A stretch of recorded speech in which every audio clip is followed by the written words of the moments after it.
Guys, naiirita ba kayo pag meron kayong dalaw? Di ba pag gumagamit tayo mga napkins, tampons, ganyan, nakakairita. Tapos hindi pa tayo nakakapag-swimming, hindi tayo nakakapag-bike, at hindi natin magawa yung mga usual na ginagawa natin. Pero guys, meron akong nalaman at na-try. Yun ay menstrual cup. Familiar na ba kayo doon? Actually, hindi ko dala yung menstrual cup ko, pero ginagamit ko siya ngayon.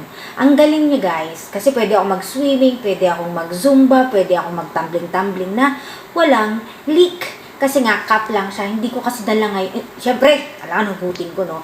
Para siyang naglalas ng 6 hours to 8 hours na nandun. Tapos, pagdating mo sa bahay, or kung feeling mo puno na at makita mo namang may leak dun sa undies mo, pwede mo nang hugutin, itapon at hugasan.